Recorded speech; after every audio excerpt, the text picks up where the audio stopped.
I do have something short at the top, and then I will turn to Matt and his scarf in a second. As you know, the Secretary is traveling to Moldova. Will be the first Secretary of State to visit Moldova since Secretary Baker's 1992 stop through all the former Soviet republics after their independence. Demonstrating during the stop U.S. support for the important choice that Moldova made at Vilnius to initiate its own association agreement and deep and comprehensive free trade agreement with the European Union. I know some of you have gotten an update from the traveling party. They're going to be visiting, among other things, a winery that highlights some of the exports that Moldova is making to the EU and Europe and also to the United States. So I'm sure there are lots of questions about Moldovan wine that I'm happy to answer. Do you know the answers to any of them? I know some of them, okay. More than I've ever known before about Moldovan wine. Are they actually still there? I don't know where they are exactly at the moment. They're landing in this evening in Israel. I don't know where they are exactly at the moment. Okay.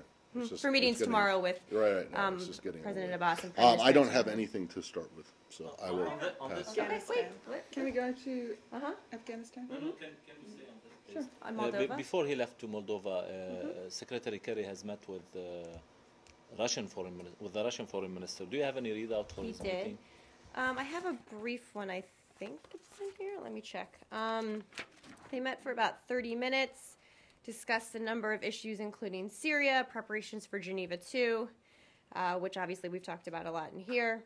The humanitarian situation as well in Syria was discussed, obviously, as a huge concern to all of us. Obviously also talked about Iran, since we were all last in Geneva signing the first phase agreement with the P5+1.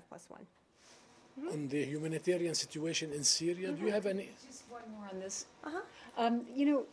As we watch this unfold, there are some who are saying that the U.S. is kind of soft pedaling its comments or its actions on Ukraine because of the concern by Russia. And if you look at what Lavrov said, basically, NATO, keep your hands off Ukraine. He asked whether NATO is going to move in militarily or at least be in Ukraine. NATO said no. But is it a fair description to say that the U.S. is treading very carefully with Russia on this issue? Well, I'd make a few points. First, I think we always tread carefully on important issues that are ongoing and sensitive and complicated. But also, Ukraine isn't a zero-sum game. As we've talked about, it's possible for Ukraine and ideal for Ukraine to have a good relationship with both Russia and the European Union and the United States. And we don't think that there's a zero-sum game outcome that needs to happen from this. What we've said, we've been very clear that there's no place for violence in a modern European state. We've encouraged all parties in Ukraine, the government, the opposition, and civil society to work together to start a dialogue and indeed to get them back on a path towards European integration. They've noted that this is only a pause in the process, so our hope is that they will get back on this path. They've already taken a number of reforms towards European integration, and we hope they'll take more.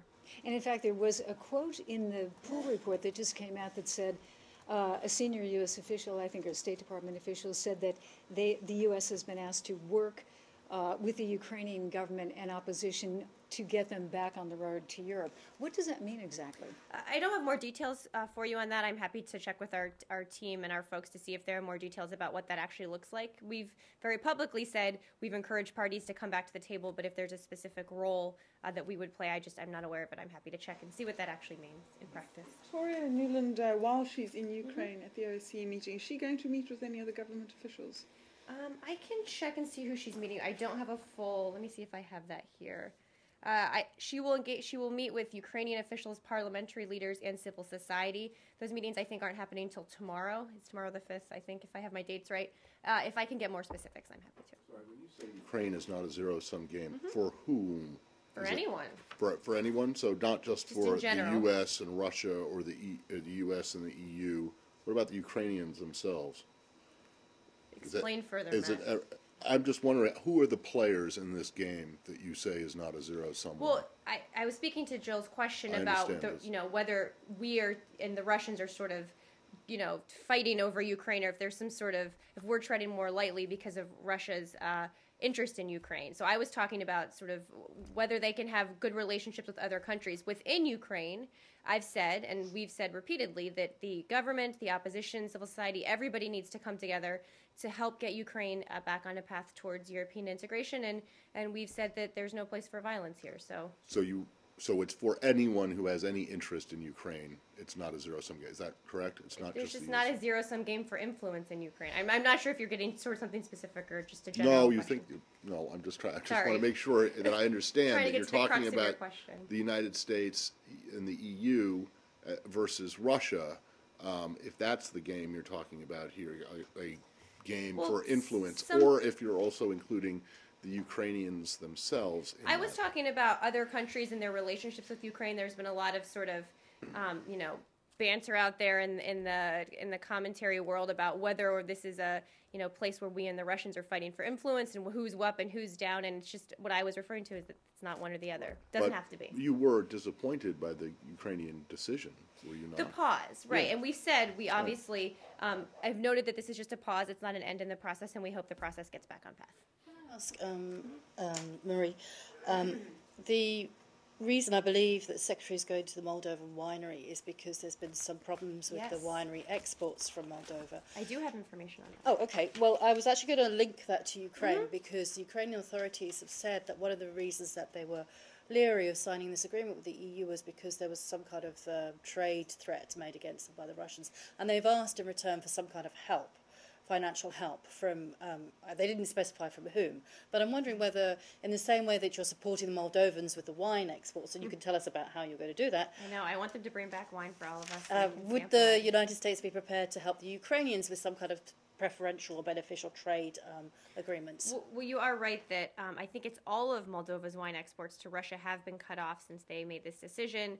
So among the things we're working on with the EU as we support Moldova moving forward is helping industries like this one, and all joking aside, but find new markets. And the EU, I believe, has already reduced or dropped all of its tariffs on Moldovan wine. So obviously, we think this is important to do. While they're on the ground, they'll also be able to see some other exhibits of Moldovan exports that they sell in Europe and the U.S., including home furnishings and that kind of thing. In terms of Ukraine specifically, I don't want to sort of outline what this process might look like from here.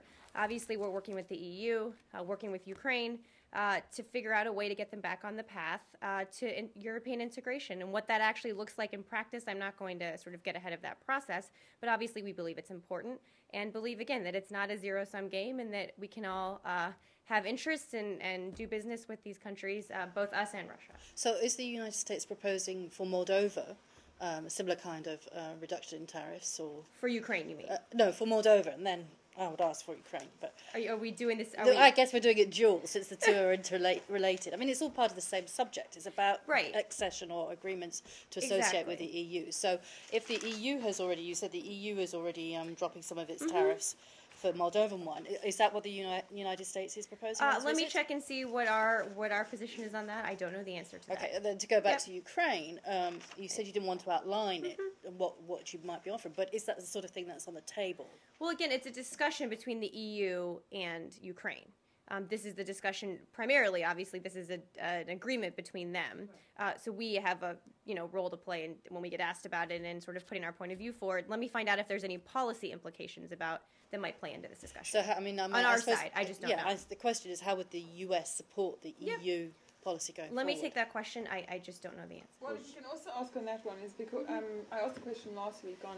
I mean, the big issue for Ukraine is giving them an economic confidence to move away from Ukraine that has held them in From this Russia. iron grip. Sorry, from Russia. Ukraine. And so It's one of those days. yeah, exactly. And I'm also interested in what Tory Newland would be taking to the Ukrainians as possibilities of that. One issue could be that they would support an IMF program, through the institutions that would give investors the confidence to come back into that. So that would also be so. We're also interested in anything that you guys can say. Let me from take that. those questions. Of course, Assistant Secretary Newland will be there tomorrow, so let me see if I have a little preview or more of a outline of what those discussions might look like. And perhaps, since the State Department is spending hundreds of thousands of dollars on booze, it appears, you might be able to make up All the in my Russian office, actually. Russian shortfall by purchasing it for your embassies. No, Is there a question in there? I'm asking. You consider buying Moldovan wine? Well, when we can, we choose to buy American. But I'm sure that the Secretary's plane has some room for some wine to come back with him on it. I would be shocked if some didn't. Maria, Yes. I just wanted to make sure I understood the pause in the process. I mean, so you believe that President Yanukovych is simply stopped, but he hasn't really made up his mind totally either way. Well, I don't want to venture to guess what's in his mind, but it does appear to us that this, and I think he's actually said, I don't want to put words in his mouth, but this is a pause, and they're looking at where to move forward from here. I certainly don't think anyone said that this process has ended, that they've made a decision not to move forward in any way, so we hope they'll get back on this path. That's my understanding. On Afghanistan? What did the Secretary mean yesterday, or what was behind it when he said that President Karzai is not the only person that can sign this, that the defense ministers could also do that? Is that the idea now from the US that it doesn't have to be him, indeed, I mean, is that what you're pressing from behind? Well, it's a simple statement of fact. It wasn't meant to indicate any policy decision or shift or change at all in any way. It was just a statement of fact that technically it's possible for international agreements for an official other than a president to sign them. We weren't indicating this is our preference in any way. We've said very publicly that we'd like President Karzai to, as soon as possible, sign this agreement. So it was very much just a statement of fact. And then Special Representative Dobbins is in Kabul today. Is in Kabul today. Is he going there to pave the way for a possibility of signing? Well, he's visiting Afghanistan as part of his regular schedule of regional consultations. His discussions are going to focus on a few issues, preparations for the 2014 elections, as well as consultations following Pakistani Prime Minister Nawaz Sharif's visit to Kabul. Obviously, the signing of the BSA will be a part of these conversations. We'll keep encouraging them to sign it as soon as possible. Just to follow, as far as U.S. presence is concerned now and also beyond next year, the problems is there that Pakistan still keeps threatening U.S. Closing doors for those aids and also for those trucks going through their territory to Afghanistan and also. Is U.S. looking under another alternatives in the future? Because how you're giving billions of dollars aid to Pakistan, but at the same time they keep threatening time to time, and that doesn't, I think, is not a good relations between the two countries or allies. Are you looking any other alternatives in the future that this does not happen or keeps going on these threats? Alternative transportation routes? Yeah, and other relations, because I think you need other countries in the future to be reliant in the future. Like, what will be you think the future of India-U.S. relations as far as India's presence in Afghanistan is concerned next year or beyond? Well, there are a lot of questions wrapped up in that. But first, I would note that we haven't made any decision about our post-2014 footprint and what that will look like. We all know that policy discussion is ongoing. Right now, as we know, we aren't able to make shipments via Torcom, via one of the GLOCs, because we don't think it's safe for our drivers to perform their work. But we've always said, and we've seen this throughout the past few years, that we've built flexibility and redundancy into our overall system of air, sea, ground transports for exactly this reason, because sometimes there are things that happen and you can't use a certain transport route for one reason or the other.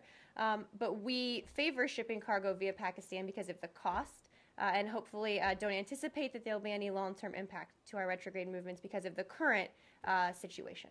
Another question, as far as elections are concerned in Afghanistan, one, is President Karzai with the U.S. now, or what will be the future, because Al-Qaeda are also now maybe party in the elections next year?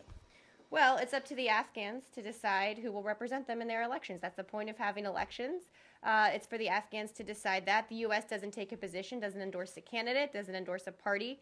And we believe that a peaceful and timely political transition through this kind of inclusive and credible electoral process is critical for Afghan stability and democratic development. So we'll keep, again, Ambassador Dobbins is there one of the topics he's primarily talking about are the 2014 elections preparations and helping the Afghans continue making progress. My question is really, as far as Al-Qaeda is concerned, to participate in the elections in Afghanistan, is that once U.S. and the international community were calling them, they are threats to the global terrorism. They are terrorists around the globe, and they are threats to the global security and regional security around the globe. And you call them, they are the most wanted terrorists on this earth. But now you are asking them, or telling them, or maybe favoring them to be the party in the elections. Well, the U.S. doesn't favor any party or candidate, doesn't ask anybody, any party or candidate to run in elections. That's just not true.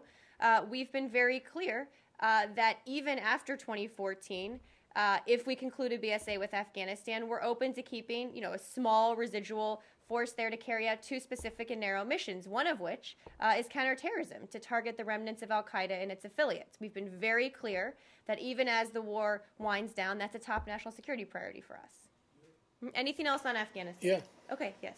It seems like Iran is pressuring Karzai not to sign the agreement because the foreign ministry yesterday criticized the agreement as very negative, and that Karzai will be visiting Tehran next week. Do you have any reaction to this? Well, I'd point you to Iran to explain what their statement meant. I would make a couple points. First, that the BSA was overwhelmingly approved by the Afghan people themselves through the Loya Jirga process, which is incredibly important. Also has been voiced support for the BSA from some of Afghanistan's neighbors. So what we're focused on right now is working with Afghanistan to get this signed in a timely manner, to give the Afghan people the assurances they need, to give us and our partners the assurances we need going into planning for a post-2014 Afghanistan. Which of Afghanistan's neighbors have said that this is a good thing? Let me double check. I think Russia has. I think China may have as well. Let me just double check on who the exact list is. Okay. Let me just double check, Matt. All right. I think that the China, it's about an inch, less than an inch on a map, the border that Afghanistan and China. But I'm just let me curious double check. because Iran shares a very long border with. I think India may have as well. I just want to double check so I have my facts straight here. One more on Afghanistan too. President Karzai's spokesman has said today that the president will not allow any minister to sign security pact with the U.S. unless key demands are met. Do you have any reaction to that, and do you know about these demands? Well, again, the negotiations have concluded on the BSA, and what the Secretary was referring to about who signs it was just merely a technical statement. Just to be clear, there's no scenario in which the BSA could be signed by anybody if President Karzai hadn't approved of it, right? So this is not a discussion about whether President Karzai will or not approve of it. This is a document that the negotiations have been concluded on. The Loya Jirga has approved it overwhelmingly. And again, we're looking to President Karzai for the Afghans to sign it as soon as possible. And have you received any demands from President Karzai after the approval? Not to my knowledge. Again, Ambassador Dobbins is there right now, but not to my knowledge. The negotiations have concluded. The Loya Jirga met, and we're looking forward to getting his signature as soon as possible. Wait a second. I thought the statement from the White House about Ambassador Rice's visit said that Karzai had, in fact, raised new things. I mean, I don't know if we're talking about demand. I'm not exactly sure what those, quote, demands about who signs it. That was a question about additional demands if someone else were to sign it, which, to my knowledge, that discussion hasn't happened. But it's still the case that you think it's done and that's no more changes. It's my understanding, again, that negotiations have concluded on this. The process is moving forward. I'll double check, Matt. I'll check with Ambassador Dobbins and the team on the ground to see what the discussions are like there as well. Karzai is demanding the United States encourage a nascent peace process with the Taliban and immediately end U.S. raids on Afghan homes. These are the two demands that President Karzai... Again, I'm not going to respond to comments I haven't seen myself. I'm happy to take the question and check in with our team. Again, Ambassador Dobbins is there on the ground and see if there's any update. It's my understanding this is where we are in the process and hope to move forward, continue moving forward on it as soon as possible. China, and it's China Sea. Yeah. Vice President Biden, met President Xi Jinping in Beijing. For a lengthy meeting today. Yeah, exactly. A couple today. hours. Yeah, a couple of hours ago. And I know, and I checked, the background briefing of the senior administration official. But, I'd like to know in more detail, what did Vice President Biden tell to President Xi Jinping, and what was the response?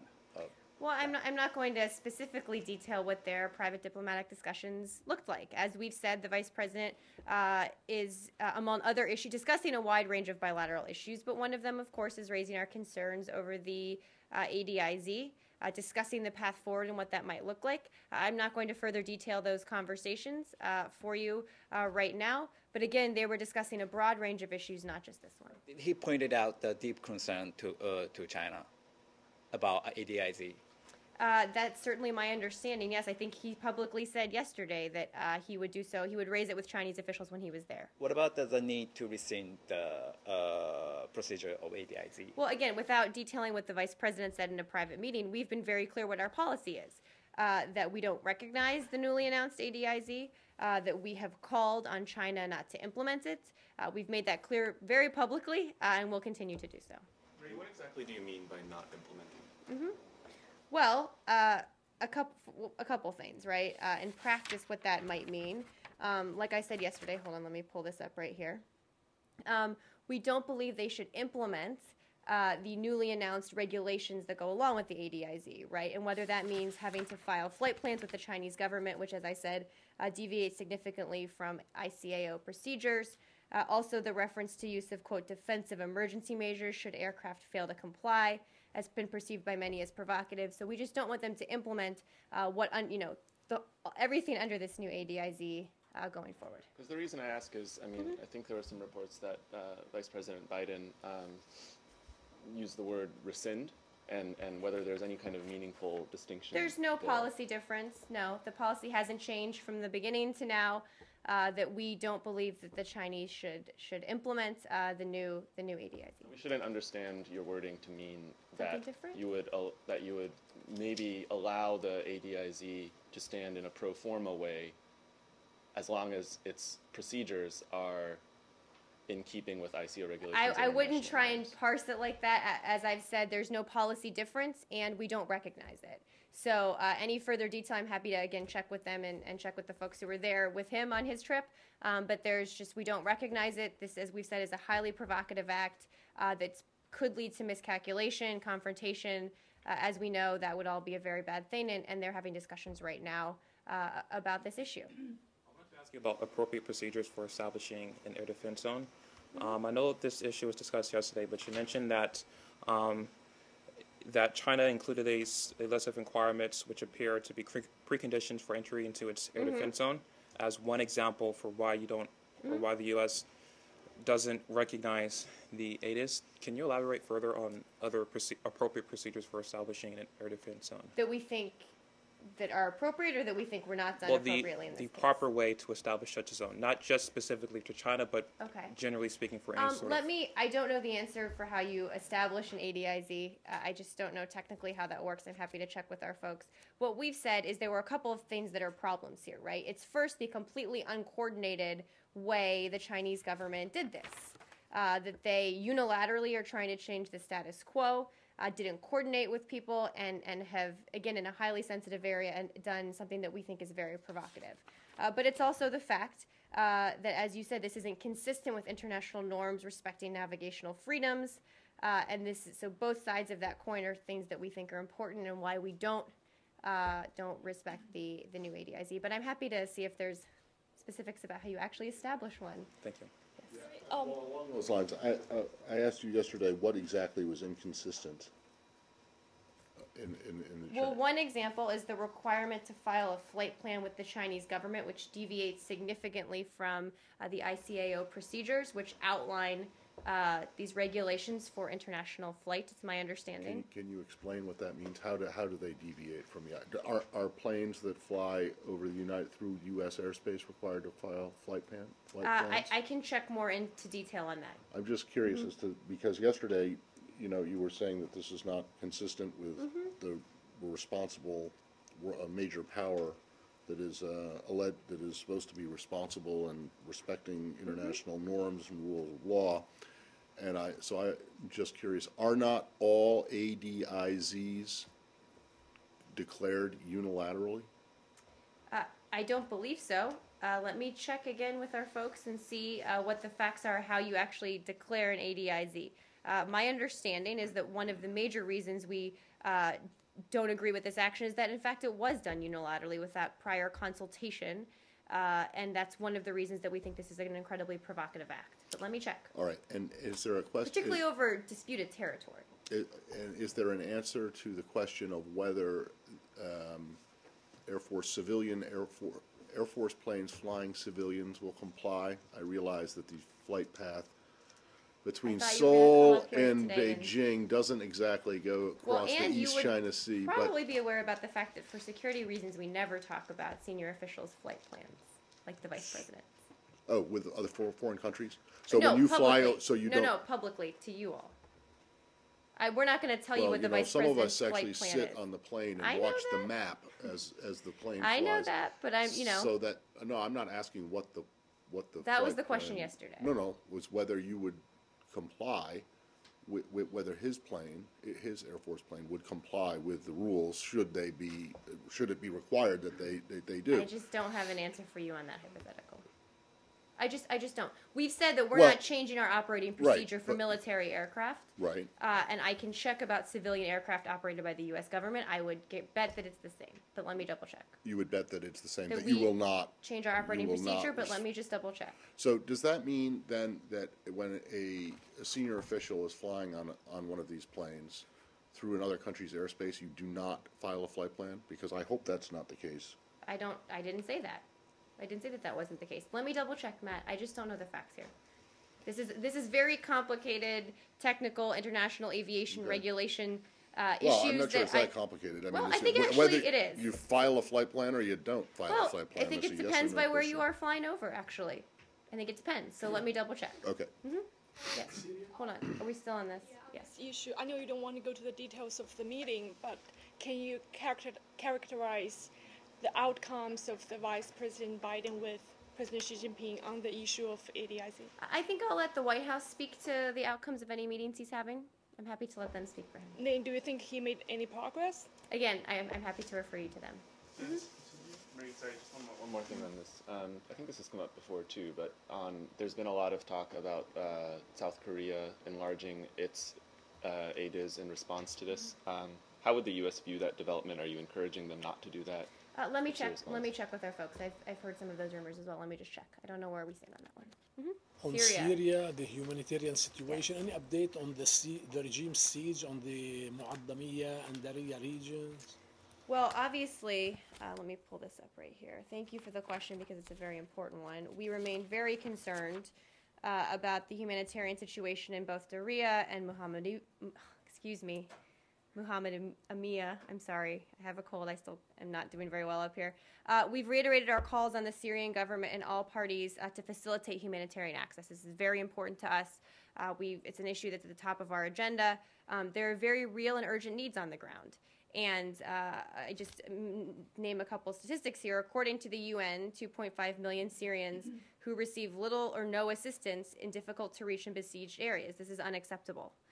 The regime and all parties must allow access. And we've been concerned about the double standard we are seeing for access. The regime lets people in to its areas, but not into other areas. So obviously it's a topic of great concern to us. Thank you. Do you have any update on the 12 nuns whereabouts? Not much. We continue to seek additional information. I would say that if these nuns were taken for their safety, then they can and should be released. I'd make that point very strongly. If not, if they weren't taken for their safety, then we vigorously condemn this abduction. This is the latest set of depredations against the Christian community in Syria. We've seen the regime bomb plenty of mosques. We've condemned that vigorously, but that in no way excuses if this is an attack on the Christian community, which we condemn in the strongest terms as well. Did you talk to the opposition about them? About which? About the nuns? Not to my knowledge. We're seeking additional information. If I have any more specifics on contacts, I'm happy to get that for you. One more on Syria. Lakhdar Brahimi has said that Geneva II conference will not be held in Geneva. The hotels are fully booked for that time, and maybe it would be held outside Geneva. I was waiting for someone to make that comment. Do you have anything on this? I haven't seen those comments. I'll check into it. And try Geneva, New York, and that way you wouldn't have to I know everyone misses that Can I hotel. stay in the region and ask? Is if- anything else in Syria? Well, it's related. Okay. Is there any reaction today to the news of the Hezbollah leader who was killed in Beirut? Yeah, let me just pick that up. We've seen the media reports regarding the killing of a Hezbollah official. We look to all parties to cooperate with a full investigation into the reported incident, and I think that's all we have on that right now. What does this tell you in terms of the vulnerability, Lebanon's vulnerability with the chaos that's going on next door in Syria? We've been very concerned by recurrent instances of sectarian and political violence in Lebanon, and we've talked about the negative impact that Syria has had in Lebanon and Iraq and elsewhere in the region, and the spillover violence that we've tragically seen. That's why we've called on all parties in Lebanon and the region to respect Lebanon's sovereignty, and of course we continue working with the Lebanese government. I'm sorry, just go back. You said you've seen the reports, but the United States doesn't have any independent confirmation of this. Is that right? What I have here is that we've seen the reports. I'll check and see if we have independent confirmation. I don't have any reason to believe we don't, but let me just double check. Okay. On Syria, Yeah. there's a report out today that the U.S. and its allies have held direct talks with key Islamist militias in Syria. Can you comment on who those talks might be with? Well, as we've talked about a lot in here, we engage with a broad cross-section of Syrian people and political and military leaders in the opposition, including a variety of Islamist groups. We do not engage with terrorists, with groups we consider that are designated as terrorist organizations. We've talked about al-Nusra in here quite a bit. As we've said, there's no military solution here, and there's a reality on the ground that there are a variety of groups that are part of the opposition and that we need to find ways to get all of these groups to accept the need for a political solution. We work with General Idris. Our assistance goes to the SMC and General Idris. It doesn't go to other groups, but there's a reality that we need to work with these groups to get them to be a part of the political process, and that's exactly what's happening right now. What would you say to those who say that this might be an acknowledgement that al-Qaeda is gaining the upper hand there? That what is an acknowledgement that al-Qaeda is These gaining? talks. I don't think those two things are linked in any way, intellectually. Perhaps you could tell us when these talks began. And My understanding is they've been going on for more than a year. and We've that been this engaging is- with the broad section for a long time. I can double check and see if there's a specific Right, date. but it is not because, this isn't something new that you have decided to do because the militant, the Al-Qaeda types are gaining strength, correct? It's something that's been going It's on been for ongoing. for a long Of time. course, we are incredibly concerned about the terrorist threat in Syria, about extremist elements within the opposition. We've made that very clear. That's why we talk to the opposition all the time about the fact that we don't recognize terrorist groups that are part of the opposition, and in fact encourage them not to work with them as well. So this is obviously a great concern to us. We've talked to countries in the region about countering the terrorist threat, but it's a reality that the opposition is made up of a number of groups, and we have a responsibility to help as we try to get a political solution to get these groups to the table to, in fact, put that solution into practice. But we don't engage with groups we consider terrorists. But what I'm trying to get at, or what I'm trying to understand 100% is that the discussions that you are having with moderate Islamist groups, the non-terrorist Islamist groups, those weren't begun in response to changes in the way the situation on the battlefield. Is that correct? Well, I mean, that's a pretty broad statement. We engage Well, with I these think the groups. question from my colleague before, I think, was, are you doing this now? Have you decided to do this now because of the way because you fear that the radicals are gaining momentum on the battlefield, or was this something that has been going on for some time and is unrelated to the to conditions? Well, you can't say anything's unrelated to conditions on the ground. That's sort of a silly thing to say. What it's in response to is in response to a reality that the opposition is made up of a number of groups. Some are Islamist groups, and that in order to get a political solution here, because there is no military solution, we need to get these groups to buy into the notion that there should be a military solution. And it's really in response, or a political solution, excuse me, sorry, I'm tripping over my words today, it's not a good day. But we need to get these groups to buy into the notion that there needs to be a political solution, and the way to do that is to engage with them. That's what it's in response to, this notion that there is no military solution here. We're working towards Geneva II, and we need to get these groups on board with that political solution. Can you talk as to specifically which groups you're talking to, or? Well, we're not going to get into specifics with every one of our meetings. We engage, again, with a broad section of folks, but we don't engage with designated foreign terrorist organizations. But, will some of these groups then be represented, do you feel, at the Geneva II talks? Well, they're still, I know, working out what the delegations will look like, and it's up to them to inform the UN of what their delegations will look like. And actually, the story that was brought up, I believe, in the Wall Street Journal, is that some of those groups that were mentioned there actually fall under the SMC. So it's not, this has been widely reported for a long time. But you'd expect a delegation, once it's done, to be composed of a broad section and not a narrow section, presumably. Certainly that's our overall goal, but it's up to the opposition to decide what the composition of its delegation looks like. Former ambassador to Syria, Iraq, and Afghanistan, Ryan Crocker, has said today, we need to start talking to the Assad regime again about counterterrorism and other issues of shared concern. He said it will have to be done very quietly, but bad as Assad is, he is not as bad as the jihadis who would take over in his absence. Are you talking to the Assad regime or to President Assad regarding counterterrorism? And what do you think about what Ambassador Crocker has said? Well, no, we're not. I can answer that question very directly. Obviously, the administration and we are all very concerned about the terrorist threat in Syria. We discuss it with neighboring states. This is not a problem we can or should try to solve unilaterally. We're all going to need to work together on this. In conversations we've had, we found agreement among the neighboring states and other allies in the region that there is a problem and that we need to all take steps to counter it. But let's also remember why these terrorists have been allowed to flourish in Syria. It's because of the situation the regime has created. Their brutality in responding to what began as a peaceful protest in Syria has created the conditions for al-Qaeda-affiliated groups to flourish, to wreak havoc, and to undertake violent actions in Syria. So it is because of the regime's actions that they have been able to do so today. And again, that's not something that's happening. Greatly, obviously, respect Ambassador Crocker, but this is just where we are today, and believe that, again, the best way forward here is a political solution, which is what we're working towards right now. Did you mean that the administration will not take Ambassador Crocker's advice into consideration? Again, we consider a wide range of opinions, but it's worth keeping in mind, again, the reason that these terrorists have been allowed to flourish. We're not having conversations with the Syrian authorities about counterterrorism. It's an interesting idea, but we are where we are, and I think that's probably all I have to say on that. Are you having any conversations with the Syrian authorities? I can double check and see what the last contact was. Is it an interesting idea in, like, when you open a present and you say, oh, interesting, or is it genuinely an interesting idea?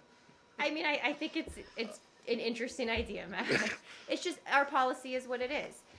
We are very clear about the reasons for this terrorist violence, and it is something of very concern to us, and that's why we talk about it with our partners and allies in the region, who are going to we're all going to have to work together to confront this threat. We all understand it's important, and we're going to keep talking about it together. But of course, the Syrian regime calls the opposition terrorists broadly. Well, I think that's a veneer they hide behind to make excuses for their violent behavior, which I just don't think has any basis in fact. Is it a possibility for the administration to talk to the regime or not?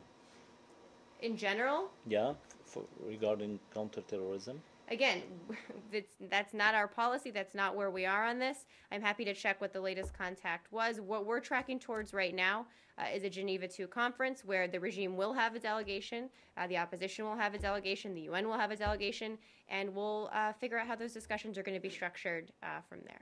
Will Iran...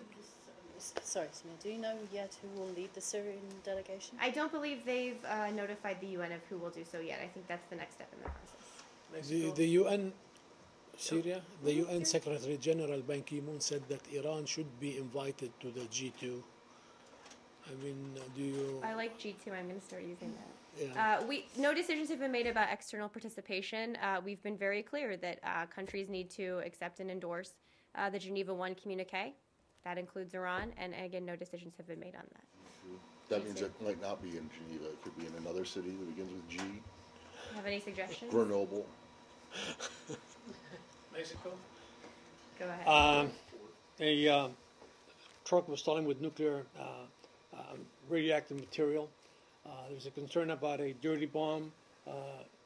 Specifically, is the U.S. Concerned about this? Is it cooperating with Mexican authorities on trying to locate this material?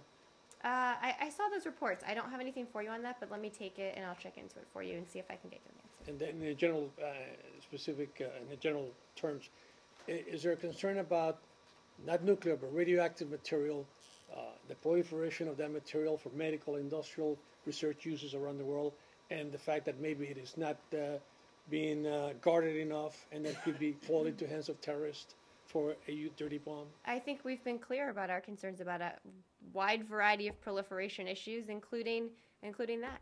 It's been one of our top priorities in this administration to counter proliferation in any form or fashion, including possibly radioactive material falling into the hands of terrorists. So broadly speaking, of course we're concerned about it. I don't know anything about this incident, so let me look into it. Anything else? Do you have a response to the Pew Research poll that was released yesterday, which found that for the first time since the poll started, a majority of Americans say that the U.S. plays a less important and powerful role as a world leader than ever before? Well, I haven't seen that poll. I'm happy to take a look at the numbers and see if I have anything additional to say on it. I think we've been very clear that in our policies all around the world that the U.S. plays a critical leadership role, and whether it's economically, diplomatically, in a host of areas, and that's why you see the Secretary traveling so much around the world to promote our interests and our values and talk about this all the time with different world leaders. So I think, take issue with the notion, but I'm happy to look at the numbers and see if I have more analysis for you of it.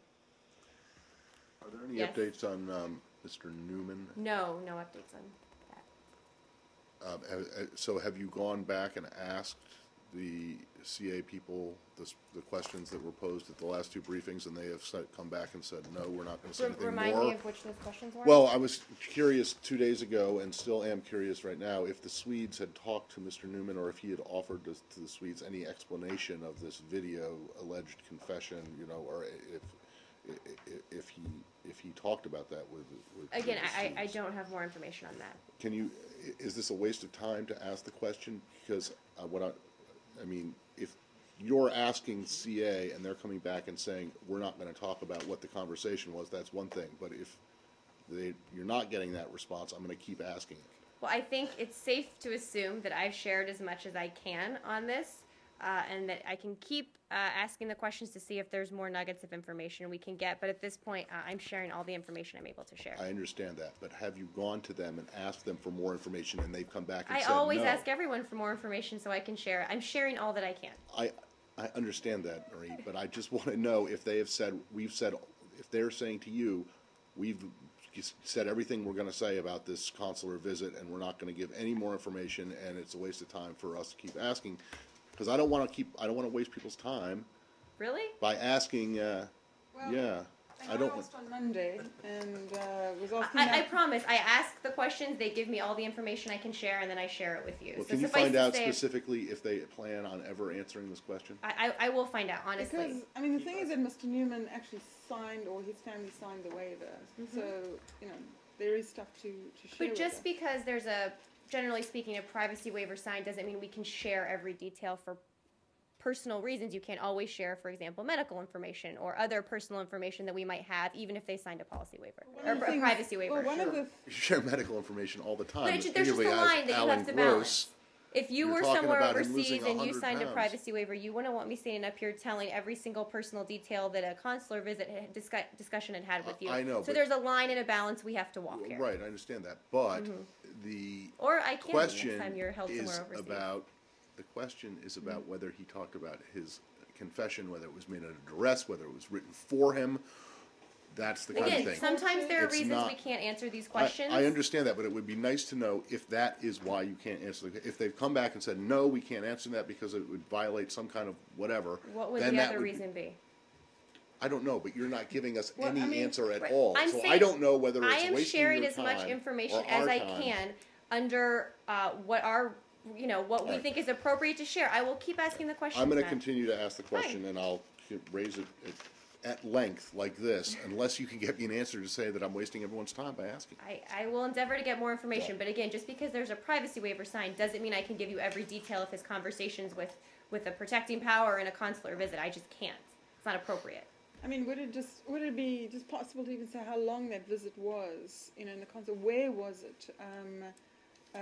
You know, what condition is he in?